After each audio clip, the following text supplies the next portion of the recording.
opposition, this has been true for a long time now in Tunisia, was so divided that they couldn't execute anything that would really even demonstrate that there was a certain amount of objection to Saied.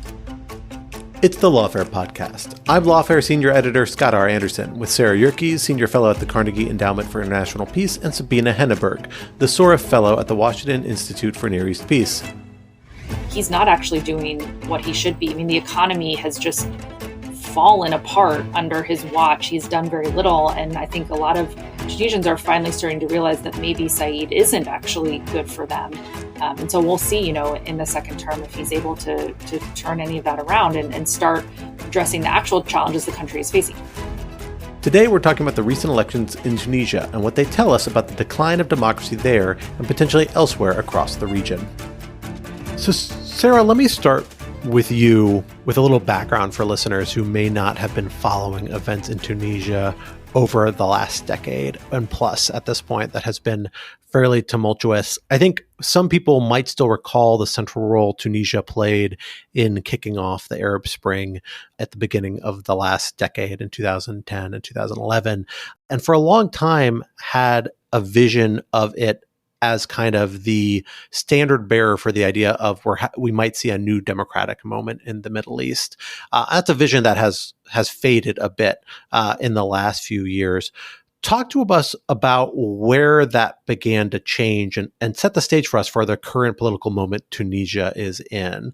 When do we begin to see that constitutional moment that arose, I think in the 2014 constitution, if I recall, after the Arab Spring? When do we begin to see that system break down and why? Sure. I mean, the breakdown really started with the election of President Saied in 2019, but went into full force in 2021 when President Saied initiated a self-coup on July 25th. And he did this in the context of three interrelated crises that allowed him to not only carry out what we consider a self-coup, but also to do so with tremendous popular support. And so one of these crises was the COVID-19 pandemic, which was raging in Tunisia at the time. Tunisia in 2021 had the highest level of COVID cases per capita in Africa. So it was not just, bad cases there. I mean, it was really, really a horrible situation medically. Also, they were suffering from the same sort of economic challenges that we've seen plague countries around the world related to the pandemic. And then finally, a political crisis. And so President Saied was overseeing this country that was really sort of falling apart. The parliament was the most divided it had ever been, where you not only had this kind of traditional parties that had been in place since the revolution in 2010, 2011, but you also had for the first time a party that was actively seeking the end of the transition. You also had a Salafist party that was unhappy with the way the Islamists were trying to take the country. And so you had people that were literally in fistfights in the halls of parliament. And as you can expect, the Tunisian people were not very happy about this. Nothing was getting done. Laws were not getting passed. Nothing was being done to address the pandemic or the economic situation. And so on July 25th, 2021, President Saied seized power first by freezing the parliament, putting tanks in front of the gates of parliament and preventing its members from entering, and then firing most of his government. He, over the next 2 years, dismantled a decade's worth of democratic progress, in part, really culminating in creating a brand new constitution that was written by his allies and really overseen by him, that consolidated almost all of the power in the country into his own hands and set him up for the election that just took place just a couple of weeks ago. So, Sabina, Sarah described what President Saied did as a self-coup, which I think is a useful descriptor, but flesh that out for us a little bit. What are the big changes that we saw implemented in, I guess, first 2021, then 2022 in the new constitution? And what does it mean for the office of the presidency he inhabits versus the other branches of government? Before we even get to this election, what does it mean to be elected the president of Tunisia now versus 2019 or earlier? Sure. Well, as you laid out, Sarah and Scott, the self-coup took place on July 25th, 2021. In September of that year was when Saied decreed that all the powers that had been once distributed across government, basically that he should be able to rule by decree. And as Sarah mentioned, the parliament had been frozen. Also, Saied's coup, he justified as being an action in the face of imminent danger that was authorized under the previous 2014 Constitution. But according to that Article 80 of the previous Constitution, that decision was supposed to be taken in consultation with Parliament, which it wasn't done, and was only supposed to last for 30 days, those extreme measures. So Saied, as Sarah mentioned, took steps to increasingly basically give himself authority. The next thing he did after the September 2021 decree was to lay out a roadmap in December of that year that was supposed to reshape government, and that's what it did. It declared that a constitutional referendum would be held the next July 25th, 2022, and it was supposed to be a consultative process to get to that new constitution, but most observers agree it wasn't at all, because he sort of handpicked a committee to help him, and even the kind of lead of that committee disagreed with the process and disagreed with the final product. He held a popular consultation online, but a lot of Tunisians couldn't even access it because it was online, and it wasn't very transparent in terms of how it was presented or discussed. And then the new constitution, has been described as hyper-presidential because, for example, the judiciary, one of the main branches, is sort of demoted from, I think, a power to an authority or something. Sarah can remind me of the terms. The president has most of the powers to introduce laws, so basically weakens parliament a lot. So what does it mean to be the president of Tunisia now? It's also a question because even under the new 2022 constitution, the president is only supposed to serve 2 terms, but the president has so much power, even that, is sort of in question. It was also in question leading up to these elections whether Saied's first term was kind of considered a complete term, given that the constitution changed in the middle. So it leaves a lot of things open, basically. So a big part of the changes in the 2022 Constitution, as I understand it, relate to the process of an election. The idea about who has, the presidential role in establishing committees to oversee eligibility for office, eligibility for standing, these things that we've seen pop up. So Sarah, let me ask you to walk us through that a little bit. Who has kind of defined the parameters of this election that just happened in the last few weeks? Obviously, President Saied played a dominant role in that, but what are the mechanisms he used to do it? What authority does he have? Why is it so many people are pointing out that this really wasn't an open and fair election, that it was something he exercised kind of a dominant hand in setting the parameters of? So the main body that actually oversees the elections is called the EZ. It's a French acronym, but it is it's supposed to be the Independent National Elections Commission. One of the changes that Saied has made in the wake of the self-coup was to make it not independent anymore. He replaced all of the members with loyalists. He gave himself, first of all, the power to appoint the members. That did not used to be the president's prerogative. So now, he makes sure that the people who are in charge of the elections, who set the elections calendar, who help draft the electoral law, who oversee the various procedures, that these are people that are loyal to Saied. And this actually came to be very important during this election cycle. First of all, there's a variety of different legal mechanisms that are used around the election. One is, for most elections, they come up with actually a new electoral law. They have been doing this throughout the democratic transition, a different electoral law for the first municipal elections, for example, or for the parliamentary elections, for the presidential election. They didn't actually come up with a new law this time around.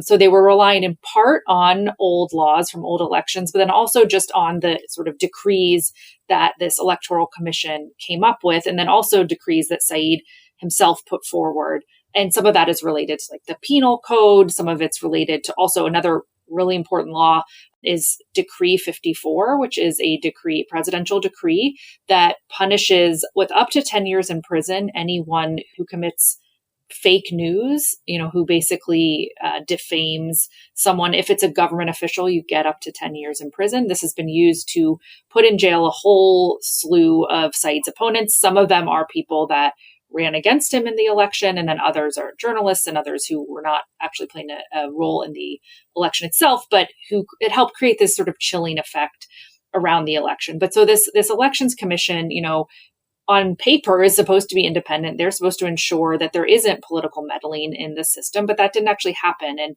in the process of applying, just even applying to run was incredibly cumbersome. They added new requirements requiring 10,000 signatures from Tunisian citizens in order to be able to run. There's some other intricate details that I won't go into to bore everyone, but basically, a bunch of people who tried to run couldn't even make it past the first hurdle. So they couldn't even submit their paperwork. They also are required to submit another document that shows their criminal record. They need to have a clean criminal record. So, I mentioned this, people going to jail for fake news. If you're in jail for any reason, you're not going to be able to get a clean criminal record, so you're not going to be able to run.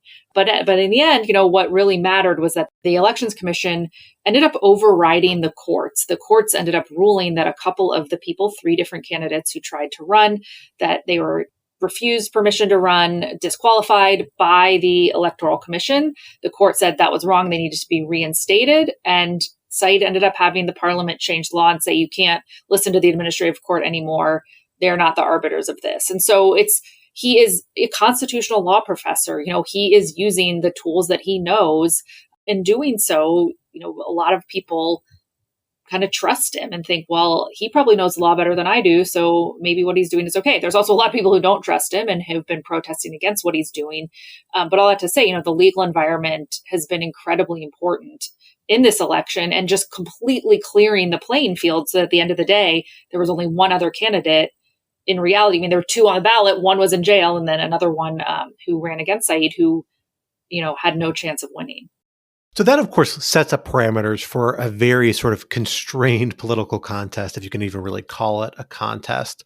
Obviously, there is an extremely limited field of candidates, but then there is political dialogue that happens outside of the election. We know there were some substantial protests, some other dynamics going on that were kind of coinciding with the election, relating to election, even though they weren't specifically related to backing one candidate or another, or perhaps more about opposing one candidate or another. Sabina, tell us about what the dynamics of this campaign, if we can call it that, was between in the last few months leading up to the election. What were the big political forces, the big political questions, to the extent there were any, and what were the reactions to some of these measures that we saw being rolled out in the lead up to the election? Sure. I guess I'll reinforce what Sarah mentioned, that the EZ, this Independent Electoral Commission, played a key role, first of all, because it ended up being, rather than an electoral law, the body to issue the conditions for becoming a candidate, which were more restrictive than previous elections, and which were the reason that a lot of people's intention to become a candidate didn't sort of play out in reality.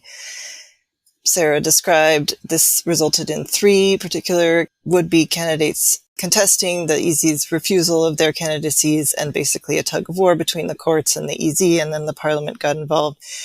So this standoff ended up bringing, as you noted, I think, Scott, some people to the streets. In kind of the second half of September, you saw some regular protests, not massive, but bigger than any protests in the previous years. Also, a lot of criticism from civil society, from the legal community, for example, against, as Sarah described, some of these legal manipulations that the president was using. This is despite this Decree 54 and this, more chilled environment, I guess. Among the opposition, there was something of a call for a boycott, but there was also something of a call for a protest vote for this candidate, Ayashi Zamal, who was in jail, because the third candidate on the ballot, Maghzawi, was seen as close to Saied or very similar to Saied.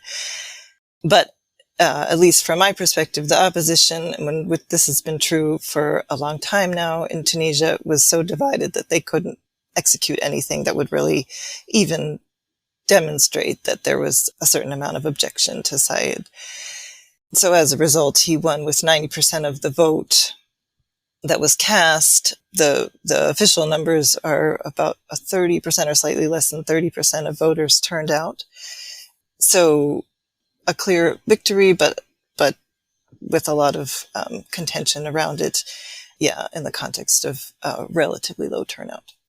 So I want to zoom in on one particular part of the opposition or the Tunisian political scene, because of course, folks who've been following it for the last decade plus know one thing that's particularly unique about Tunisia is the role of the Ennahda party, an Islamist party that's pro-democracy or historically pro-democracy. Rashid al-Ghannouchi, fairly prominent leader of the movement, that's a notable figure and was again played a central role in what made Tunisia for a long time such a point of hope in terms of democratization in the Middle East. And of course, that party is in the opposition, has fallen kind of out of favor and certainly out of power. How have they been reacting to this whole period of President Said's authority and particularly in the lead up to the election? What role have they played, if any? Sarah, I'll come to you on this. Sure. So Ennahda has really been the main target of President Said since he came to office. I mean, they were the party with the largest number of seats in parliament when President Said was elected in 2019, but still only held just about a quarter of the seats. So they didn't have any sort of clear majority. And, despite the fact that Said himself is quite conservative and actually quite religious, they did not get along, particularly Rashid Ghannouchi, who was Speaker of the Parliament, and President Said just did not see eye to eye. But after the self coup, Said really blamed all the political problems as well as the economic problems and a lot of other issues on Ennahda. The Ennahda members have been, sort of on balance, the largest group that has been targeted, that has been put in jail. A lot of Ennahda members are now either in exile or sitting in jail, including Ghannouchi, who is quite old and, has really been suffering in prison because of, these really just political charges put against him. But so Ennahda didn't really have any official role during the elections. But I think one thing that's important is that all of the political parties that were in existence during the transition were really discredited. Said himself does not have a political party. He didn't in 2019. He still does not today. This is really unique. And the other candidates, who ran were at one point affiliated with political parties, but parties were not really a part of this election. And we saw the same thing in the legislative elections that happened back in December of last year, where parties were really sort of hamstrung by the new regulations put forward that, the Tunisian public has really turned against kind of the status quo and against the parties. So Ennahda, as a political party, has not been very active. I mean, as an opposition movement, they have been quite active in pushing back against Said and in leading some of the protests and in joining with some secular opposition groups in those protests and in some of the movements to push back against Said. But a lot of the Tunisian public has turned against them and blamed them because they are the one group that has been around since the beginning of the transition. And even though they're not the only party to blame, a lot of the blame has fallen on them, both from Said, but also from the secular opposition, who really, just puts a lot of the fault in their hands. Yeah, Scott, and I'll just add that those trends, so Said blaming Ennahda, as Sarah mentioned, that's because he was capitalizing on the real public fury with Ennahda, along with, other members of the opposition. And some of the other trends that Sarah touched on, like the fact that parties were becoming more and more discredited. I think even going as far back as the 2018 municipal elections already had a higher proportion of independent candidates succeeding. So Said has really capitalized on those kinds of trends. And I think that's also why Ennahda has had a hard time mobilizing anything now, in addition to the fact that it, I think, has imploded or come close to imploding. It's suffered from a lot of internal divisions, as have other parties. So I think that leads to another question I want to follow up with you on, Sabina, which is insofar as President Said has been able to carve out some sort of coalition to advance these changes to the Constitution, through the referendum process. I believe there were parliamentary elections last year, was it, where there's been a sustained ability to advance an agenda. I mean, he is both exercising authoritarian authority substantially, but also doing it in part through legislative process and legislative measures in addition to sort of diktat. What is the agenda that's bringing those parties to fore? What is the justification and the organizing principles that's bringing these people into government? and the organizing mechanism. Is it really a coalition of folks? Is it a central policy platform? What is the source of the strength of Saied's agenda, his ability to exercise the self-coup, if you will?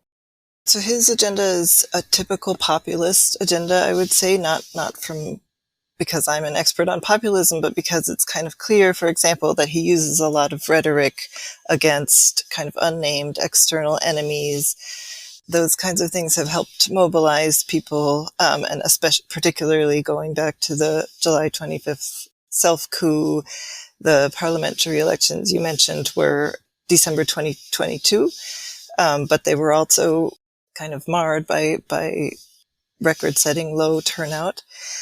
But yeah, Saied has, in addition to kind of targeting Nahda and the political landscape in general for all Tunisia's problems, has really railed against corruption and has kind of revived attempts of some of his predecessors to reclaim some of what Ben Ali's cronies and other corrupt politicians have stolen from the state. This seems to have galvanized a lot of people, even though it doesn't seem to have yielded a lot of results. But now that it has been 3 years since his self-coup, I think people are starting to wonder that people are starting to doubt his agenda and doubt his ability to carry out these kinds of promises. Yeah, and I think one of the clearest cues to sort of what his agenda might look like in his second term is his own remarks, right after he was elected or when he was declared the winner. He said, quote, "This is a continuation of the revolution. We will build and will cleanse the country of the corrupt traitors and conspirators." So this goes exactly to what Sabina was saying, that, he's been on this bent of anti-corruption. He hasn't actually done anything, though, to address corruption. But this idea, this is right out of the populist playbook of blaming others, these unnamed scapegoats for the country's problems. And I think, as Sabina rightly said, people are starting to catch on that he's not actually doing what he should be. I mean, the economy has just fallen apart under his watch. He's done very little. And I think a lot of Tunisians are finally starting to realize that maybe Saied isn't actually good for them. And so we'll see, in the second term, if he's able to turn any of that around and start addressing the actual challenges the country is facing. No one was in the streets protesting for a new constitution, in 2021. No one was calling for these sort of legal changes he's put in place. This is something that was his project that he'd been talking about for decades. But the things were actually upset about, the political polarization, the lack of economic performance. He hasn't actually done anything to address any of that. Another aspect of the 2014 constitution that was a major pillar of that hopeful moment for Tunisia, a decade or so ago, was the fact that constitution really ensconced certain civil liberties principles about speech, about freedom of exercise to some extent, a bunch of other aspects. What has been the fate of a lot of those principles? How has President Saied's time in office impacted not just political movements and political opposition, but civil society and the ability of people to, express views, express opinions, organize themselves in a different way that may not have a political access to it? And I guess to the extent that we've seen pushback on that, what has the reaction been? How has that impacted Saied's political fortunes and the general perceptions of him? Sure. I mean, what we've really seen is the dismantling of all of these freedoms. I mean, on the one hand, you still do have a relatively free media, although there have been attempts at handcuffing certain outlets and journalists have been thrown in jail, including, live on television. So you do have certainly this chilling effect around the media, but the media has done an incredible job at a very brave job at continuing to report on some of these issues. For sort of the average Tunisian, though, the situation is very scary that you don't know. I mean, you could go to jail for anything. So in one of the craziest cases, 4 people were arrested who worked for the National Railway Company because they accidentally put the Turkish flag up instead of the Tunisian flag. The two flags look really similar. It's an easy mistake, and it was not intentional. It was not a political move by any means. But, by making this mistake, these people are now in jail. These are Tunisian citizens who, again, just, made a mistake. But Saied, for whatever reason, was so offended by this, thought this was such an egregious error that he ended up putting them in jail. So this just goes to the broader picture that this is not just political activists who are getting thrown in jail. This is people, just, everyday citizens for making an error. What we have not seen is these mass protests that we saw during the Arab Spring, where people, you had a similar situation under Ben Ali, where it was a very, very constrained environment for civil society, for free expression. And you ended up with the Arab Spring. You ended up with these massive protests that ended up unseating Ben Ali. We haven't seen that yet. And in part because Saied has commanded a lot of popular support, but also in part because people just don't have the energy and they don't know what else to do. I mean, they've tried democracy, that didn't work. They've tried autocracy, that didn't work. It's a question of, who would, if Saied were to step down tomorrow, who would fill in? There's no clear successor to him.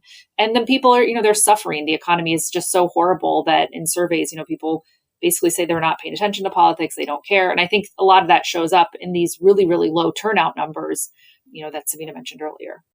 Some of the other things you mentioned that have been kind of, held up as models in the 2014 Constitution that have come under attack. So you mentioned civil society. Some Tunisia watchers know that the law governing civil society since 2011 has also been held up as a model, kind of one of the best ways to guarantee a free and democratic civil society, but without kind of going overboard, has come under attack, or sort of there have been rumors or draft laws circulating to replace that law. It's actually even starting since before Saied, but then kind of on two separate occasions, there were rumors that 2011 decree was on the brink of being replaced. And it hasn't been yet, but people are still very afraid, and people still seem to expect that it's going to be replaced any moment. And one of the big changes it would make basically is to restrict foreign funding for associations, which is their everything. I mean, there just really isn't much domestic funding for civil society, but to restrict it on the grounds that it can bring in kind of terrorist funding and funding for illicit things. And another achievement that Tunisians really talked a lot about after 2014 was gains for women, because the electoral code that was adopted, or in one sense, because the electoral code that was adopted helped guarantee a certain number of seats for women in parliament, then that was changed with the 2022 parliamentary elections. So obviously a lot of these trends are pretty concerning, certainly for Tunisians, for folks who follow Tunisia are concerned about it. But a lot of our audience is Americans or people not living in Tunisia. So talk to us a little bit about what the ramifications have been for the region and for Tunisia's foreign relations, and particularly relationship with the United States. How have we seen Saied frame Tunisia's relationship with the United States, which once was relatively robust certainly from a kind of foreign assistance and engagement perspective, particularly in those initial years in the aftermath of the Arab Spring? And talk to us how the United States has handled this turn towards authoritarianism in Tunisia. Sarah, I'll start with you on that. Sure. So, the United States has really struggled, I think, with how to handle Tunisia in the wake of the self-coup. As you said, it's a long and important relationship between the two countries. The United States has invested over $1 billion in the democratic revolution and helping to build the political system and helping Tunisian civil society and economic development and all of that. And has a really, really robust relationship with the Tunisian military, who remains the most trusted actor in the country. But, Saied has not been particularly warm to the United States or to anyone, frankly. And they have had a really hard time getting through to Saied. There's been a lot of attempts, especially right after the self-coup, at extending high-level visitors, trying to have phone conversations with Saied. And none of that has really amounted to anything. At the same time, Saied hasn't actively attacked the United States in particular. The United States has been sort of swept up into his broader attacks against all sort of foreign intervention or what he considers attacks on Tunisian sovereignty. And I think one of the ways we've seen this play out related to the election was that a couple of organizations who have been well known in Tunisian civil society organizations that are election observing organizations were prevented from observing this presidential election because they received foreign funding, and they received funding from the United States as well as from Europe. But this just, it shows you again, like the extent of how far Saied is willing to go to prevent this, what he perceives as foreign intervention. So the U.S. now is trying to figure out, what does the relationship look like in the future? And I will say, I actually really applaud the U.S. response to the election so far, which has been silence. There was some fear that they would congratulate Saied on his win. They have not done that. And I think that silence speaks volumes. They did congratulate President Tebboune next door in Algeria, who carried out a also autocratic election. But they didn't do that with Saied. And I think that did not go unnoticed by Saied. So we'll see where things go. There are some members of Congress who would like to see Tunisian assistance cut dramatically, who don't think Tunisia is a worthy partner anymore. But Sabina and I have written multiple pieces I would encourage you to read that talk about, how that's not the best idea and that we have made this investment in Tunisia is still an important partner. And we do think there's actually some potential to help prevent Saied from acting on even further repression or, carrying out violence against the Tunisian public, things like that, that if we cut off our relationship with Tunisia, that's going to be a lot harder to do. So another aspect of this that comes in, it's hard to avoid in this region or any other region these days, is this question of major power competition. The fact that by many accounts, by a lot of people's perspectives, the United States is to some degree always jockeying with China and Russia for some degree of influence. And obviously the divide between democracy and autocracy is a common aspect of that divide. The fact that Russia and China are often willing to be a backstop and source of support for regimes that don't have the commitment to democracy that the United States and its allies in the West often, if not, perhaps not always, push for or encourage to some extent. Sarah, tell us a little bit about how that aspect of major power competition that is so much more at front of mind these days than it used to be in the past is playing into this debate around Tunisia.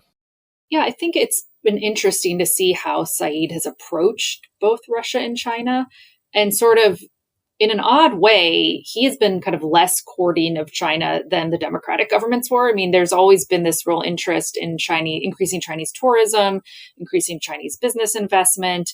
And so Saied, on the one hand, has not really been reaching out much to China. On the other hand, there is a lot of fear that if the United States and Europe or Europe were to really back away from Tunisia, that China could come in and fill in the gap. They're very much interested in, the Tunisian coastline, the ports, infrastructure, all of that. And then there's also the role of Russia. I mean, Russia, conversely to China, Saied has very much been trying to cozy up to Russia. Right after the war between Russia and Ukraine was started, when the whole world basically was turning against Russia, Saied was planning a state visit to Moscow, which is very ill-conceived. And so it ended up not happening. But it just kind of shows you that, he has been, unlike his predecessors, has been sort of willing to cozy up to the countries that the United States is not particularly friendly with, and has not been warm with the United States. So when you sort of add all the data together, it's not a great sign for the United States. But at the same time, I do think sometimes the fear of Chinese intervention, in particular in Tunisia, can be overblown. I don't think that China is actually that interested in Tunisia. And Russia certainly is very much preoccupied with its own domestic issues and with the war in Ukraine. It's not, that interested in Tunisia either. Yeah, I would say Tunisia's vulnerability and its emphasis on sovereignty, particularly under President Saied, are both like a risk in terms of Russian and Chinese influence and a deterrent because, China seems to recognize that Tunisia is kind of a basket case and it's not really the right place to do a lot of investment. And yeah, as Sarah said, Russia is also aware. And on the other hand, Saied has done some cozying up, but also was more about kind of demonstrating that he'll talk to whoever he wants rather than going to suddenly become the best friend of China or Russia. It's really emphasizing that, Tunisia is okay on its own. What do we expect to happen in this second term, both for the good and for the bad to some extent? What has Saied said he intends to do? What does it seem realistically he will be able to do? And are there signs of problems on the horizon, weaknesses, points of opposition, the potential of change in the political scene? Or is it really at this point a little bit of a waiting game to see when the current array of factors allowing him to retain his position begin to crack a bit? Sabina, I'll start with you on that. Saied hasn't promised to do much, specifically. It was a strange campaign in terms of what he said he would deliver. he has spoken a little bit about kind of helping ensure certain services are there, but mostly just continuing the rhetoric of, promising to root out foreign enemies and things like that. So it seems to me the key factor to watch in the second term is the economy, and whether he kind of recognizes, as other Tunisian officials do, some of whom are still working with him and some of whom have been removed, but sort of a recognition that something needs to be done on the economy, that it can't go on kind of teetering on the brink like this. And then, like, for example, those officials who do recognize that Tunisia will need help from its partners, recognize this history of support that it received from countries like the United States. Sarah noted that the U.S. government so far, at least the Biden administration, has refrained from making a statement about Saied because in the past, such statements he has used as kind of fodder for his rhetoric that the West is trying to control Tunisia, or others are trying to control Tunisia. And he's used that also against the IMF. So there's some possibility that there may be space for him to look to kind of more sustainable sources of economic support in the next term. But in the other direction, things could get worse, especially as kind of the global economic environment shifts. So, a lot of things to be seen. So you mentioned some of the writing you've done on this together as well as independently, Sarah. And one piece I thought was pretty interesting you all published, I guess a few months ago now, I think through the Washington Institute, if I recall correctly. You talk about the election error and the need to avoid it in approaching Tunisia, particularly, I think, it's fair to say, aimed at the United States, but not just the United States, and how they approach this sort of question. Talk to us about what you think the right policy was, both leading up to and in the aftermath of this election. What would you recommend, or what have you recommended to policy folks? And what do you think the right way to look at this, the election and the current state of Tunisia, for outsiders trying to determine what their policy toward Tunisia and the region need to be? Yeah, I think, first of all, we're in this sort of ironic position of talking about the election and telling people not to pay attention to the election at the same time. But, the point is that this election was not anywhere close to free and fair. And Saied, the result has been known for months and months, if not years. Saied did everything he could to make sure there was no chance. He won with 90% of the vote, which is just ridiculous. That's not a number you ever see in an actual democratic election. So, what we've sort of been arguing to and trying to convince policymakers, and I think U.S. policymakers are in agreement with this, is like, don't focus on this event, except as one more data point in just how bad Said's repression has gotten. And I think, if you look at the lead up, all the things we've been discussing, the arrests of candidates, the different legal mechanisms Said has been using, what this really signals is that he is far less confident than I think any observers had thought. And so what that means is he has the potential to take a much more repressive path going forward. So a recommendation for policymakers is really to keep an eye on Tunisia. Often we think an election happened, okay, done, let's move on. That should not be the case here. This shouldn't be seen as the end or really the beginning of anything. This should just be seen as, again, another data point, the continuation of his increasing repression.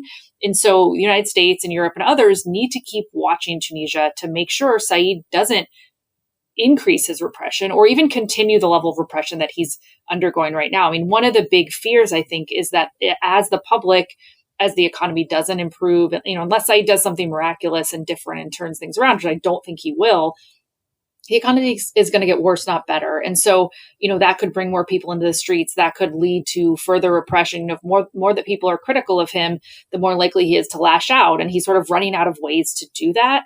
And so I think it's important for the international community to keep an eye on Tunisia and to keep both quietly sort of making it clear to Saied that we are paying attention, but also continuing to work with Tunisian civil society actors, whether that's people in Tunisia or in exile, who are really committed to democracy. Even in the wake of all of this destruction that has happened, you still do see that there's an active and vibrant civil society who's willing to take the risks and wants to return Tunisia to a democratic path. So we've been advocating for the United States and others to continue their relationship with civil society groups.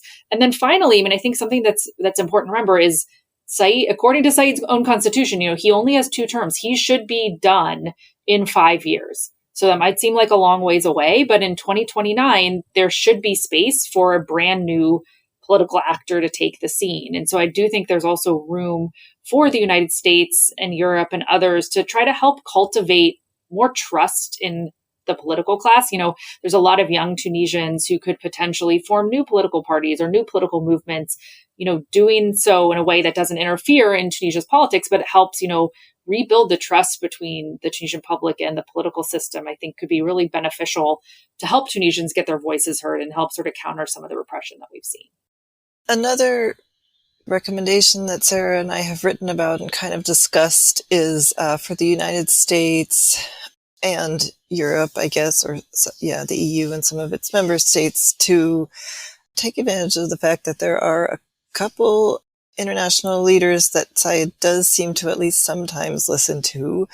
They may not always have the exact goals in mind, exact same goals as the United States, but Giorgia Meloni of Italy has had some success in being received by Saied and giving some support because they share the goal of kind of controlling migration and without necessarily a lot of concern for human rights. So Italy, also wants to maintain its relationship with the United States. So hoping that we can dialogue as much as possible. And I think this is already happening with our Italian counterparts to try to both pay attention to human rights and hopefully steer Saied away from a more repressive path. Yeah, the other leader that we identified who may be able to have some influence is Abdelmajid Tebboune of Algeria, which is very interested in not seeing Tunisia collapse.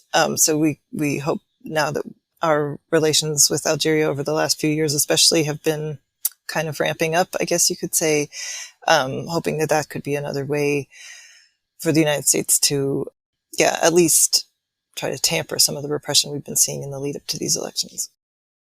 Well, I think that is an appropriate note to end on. Sarah Yerkes, Sabina Henneberg, thank you so much for joining us here today on the Lawfare podcast. Thanks for having me.